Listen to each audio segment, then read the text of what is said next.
सुस्वागतम सुस्वागतम. तुम्हा सर्वांचं आपल्या नवीन आंबट गोड तिखट अस्सल घरची चव या नवीन यूट्यूब चॅनलवर स्वागत आहे. चला मित्रांनो, आज बघूया उपवासासाठी स्पेशल अशी साबुदाणा खिचडी कशी बनवायची ते. त्याच्यासाठी आपल्याला लागणार आहे चांगला भिजून घेतलेला साबुदाणा, चिरून घेतलेल्या मिरच्या, कढीपत्ता, बारीक चिरलेली कोथिंबीर, उपवासाचं मीठ, जिरं, उकडून कापून घेतलेला बटाटा, साजूक तूप, शेंगदाण्याचा कूट आणि किसून घेतलेलं खोबरं. चला मग आपण आता फोडणी करून घेऊया. फोडणीसाठी आपण कढई तापून घेऊया. कढई तापली आहे त्यात आता आपण 2 चमचे तूप घालून घेऊया.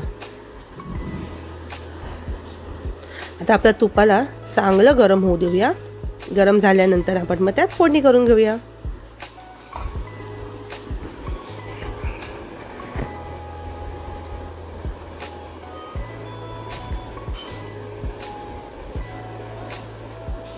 आपलं तूप तापलं आहे. आता आपण त्यात घालून घेऊया जिरं.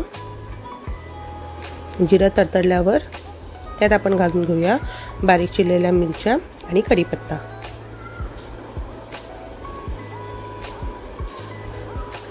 कढीपत्ता आणि मिरच्या आपण तुपात चांगलं परतून घेऊया.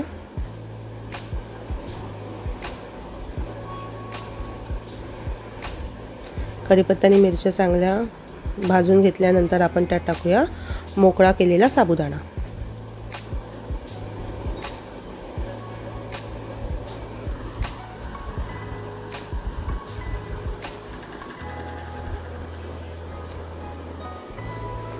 आता आपण त्या फोडणीत साबुदाणा परतून घेऊया.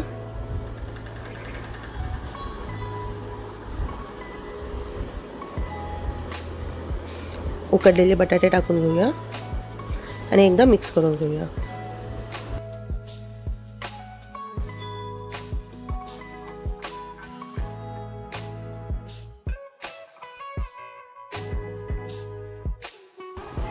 आता हे व्यवस्थित आपण परतून घेतले. बटाटे आणि मोकळे करून व्यवस्थित मोकळा करून घेतले साबुदाणा आणि बटाटे. आता आपण त्यात मीठ घालून घेऊया. हे उपवासाचं मीठ आहे. आता मीठ घालून घेतल्यानंतर परत एकदा आपण व्यवस्थित परतून घेऊया.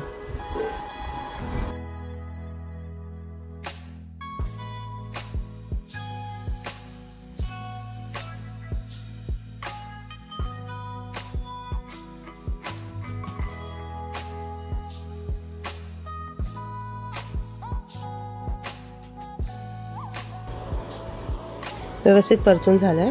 आता आपण त्याला झाकण ठेवून शिजवून घेऊया.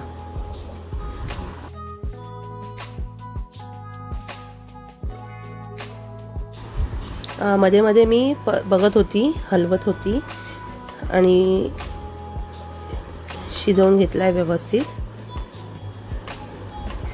आता आपण एकदा पुन्हा परतून घेऊया.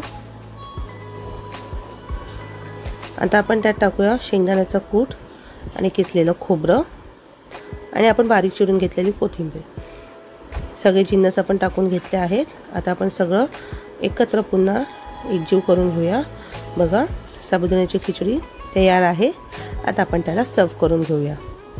साबुदाण्याची खिचडी आपण खोबऱ्याच्या चटणीबरोबर सर्व केलेली आहे. खूप सुंदर झाली आहे. नक्की करून पहा आणि आम्हाला सांगा कशी बनली ती.